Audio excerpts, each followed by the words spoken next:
예수님은 나의 왕, 나의 주인, 나의 생명이십니다. 하나님 아버지, 구약과 신약 성경을 읽으며 수많은 믿음의 선배들을 만나고 그들의 삶을 통해 배웠습니다. 하나님은 태초부터 지금까지 살아계신 분이고 영원히 살아계신 분이심을 믿습니다. 많은 믿음의 증인들이 더 나은 부활을 위해 생명을 던졌다는 말씀을 읽으며 내 삶을 돌아봅니다. 어제나 오늘이나 영원토록 동일하신 예수님 바라보며 끝까지 사명을 감당할 수 있도록 인도해 주옵소서. 예수님의 이름으로 기도합니다. 아멘. 오늘 읽을 말씀은 히브리서 11장부터 13장입니다.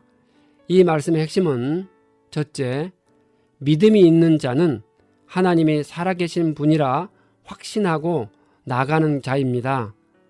둘째, 성경의 수많은 믿음의 증인들이 살아서 승리했지만 어떤 이들은 더 나은 부활을 위해 기꺼이 순교했습니다. 셋째, 어제나 오늘이나 영원토록 동일하신 예수님이 자기 피로써 백성을 거룩하게 하려고 고난을 받으셨습니다. 11장, 이 장은 믿음장으로 널리 알려진 말씀입니다. 하나님의 믿음이 사람에게 심겨지고 자라나서 열매를 맺게 됩니다. 수많은 믿음의 증인이 언급되어 있습니다. 가장 먼저 믿음으로 아벨은 가인보다 더 나은 제물을 하나님께 드렸습니다. 하나님은 아벨의 제사는 받으셨고 가인의 제사는 받지 않으셨습니다. 히브리서 저자는 그 이유를 밝히고 있습니다. 그것은 제물의 차이 때문이 아닙니다. 아벨은 하나님을 믿는 믿음으로 제사를 드린 반면 가인은 믿음 없이 의무적으로 제사를 드렸던 것입니다. 결국 아벨의 제사가 연락되고 그가 의로운 자로 인정받은 것은 그의 믿음 때문이었습니다. 에녹은 죽지 않고 하늘로 옮겨졌습니다. 에녹이 살아있을 때 하나님이 그를 취하여 하늘로 데려갔기 때문입니다. 에녹 이외에도 죽음을 맛보지 않고 하늘로 옮겨진 사람은 엘리야 선지자입니다. 왜 믿음이 없으면 하나님을 기쁘시게 할 수 없을까요? 믿음은 하나님을 신뢰하고 그분 말씀에 순종하는 것입니다. 믿음은 단지 내적인 마음의 태도만이 아니라 외적인 믿음의 행동을 요구하는데 그것은 하나님의 말씀에 순종함으로써 입증됩니다. 따라서 믿음이 없으면 하나님의 말씀에 순종할 수 없고 순종 없는 삶은 당연히 하나님을 기쁘시게 할 수 없습니다. 노아의 믿음은 그로 하여금 홍수로 세상을 심판하시겠다는 하나님의 경고에 반응하여 방주를 짓게 만들었습니다. 이처럼 노아가 믿음으로 방주를 만들고 있을 동안 세상 사람들은 홍수 심판을 경고하는 노아의 메시지를 계속 무시했습니다. 마침내 홍수가 세상을 덮었고 노아 일가족은 구원을 받았지만 나머지 사람들은 모두 죽고 말았습니다. 결과적으로 노아의 믿음과 순종은 믿지 않는 세상 사람들에게 정죄가 되었습니다. 아브라함에 대한 하나님의 약속은 신실하게 지켜졌습니다. 하나님은 아브라함에게 보호와 땅과 명성과 후사를 약속하셨습니다. 그중 최고의 약속은 아브라함이 모든 민족에 대해 복이 될 것이라는 약속이었습니다. 이 약속은 아브라함의 후손인 메시아 예수를 통해 성취되었습니다. 아브라함은 100세에 낳은 독자 이삭을 희생 제물로 바치라는 시험을 받았습니다. 그는 하나님이 능히 이삭을 죽은 자 가운데서 다시 살리실 줄로 생각하고 순종함으로써 시험을 통과했습니다. 요셉의 아들인 므낫세와 에브라임에 대한 야곱의 축복은 효과를 지녔습니다. 아브라함, 이삭, 야곱, 요셉 등 족장 시대 당시에는 족장을 통해 강하게 일하시는 하나님의 특별한 시대적인 섭리로 인해 족장이 말하는 축복과 저주의 예언은 이후의 역사에서 실제의 효력을 지니고 있습니다.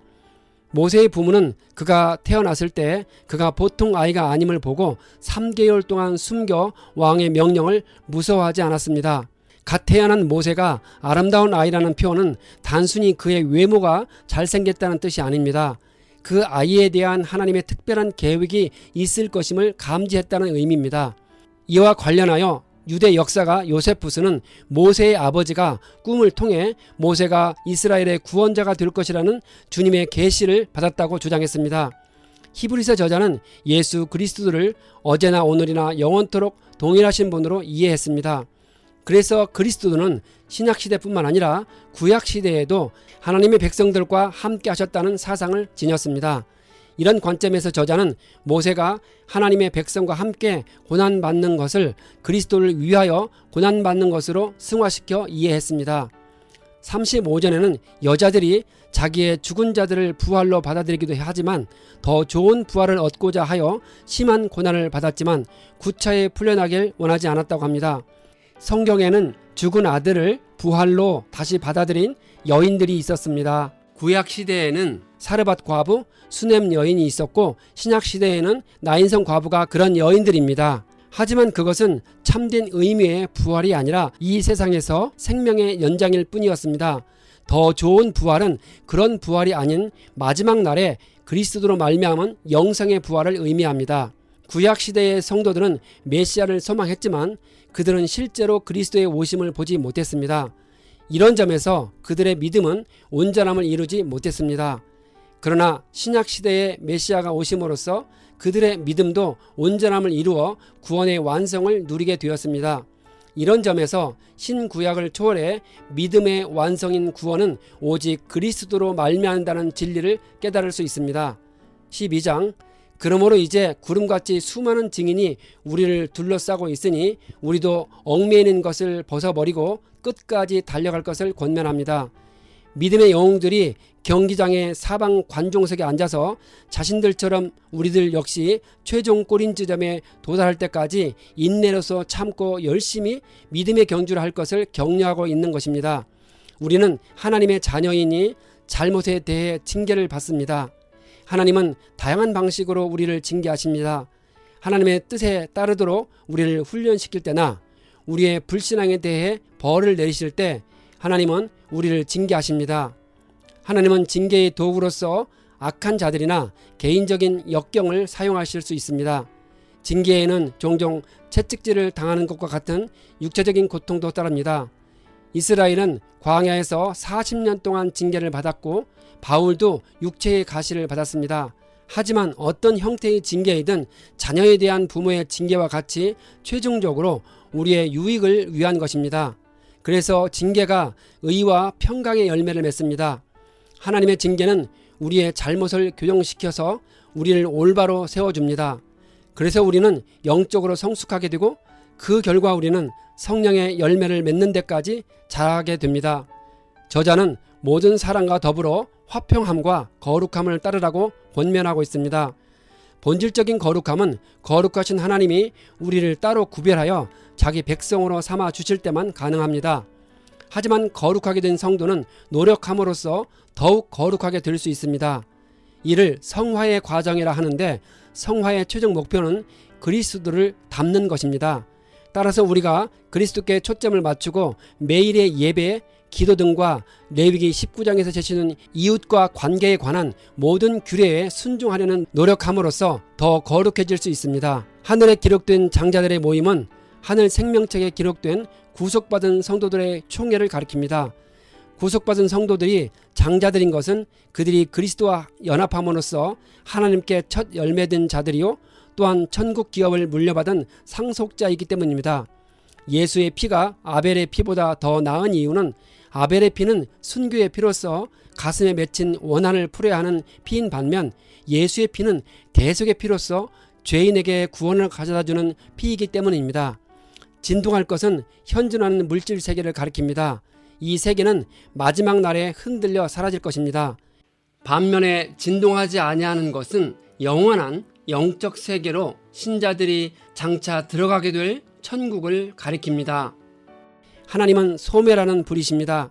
여기 불은 하나님의 진노를 상징합니다.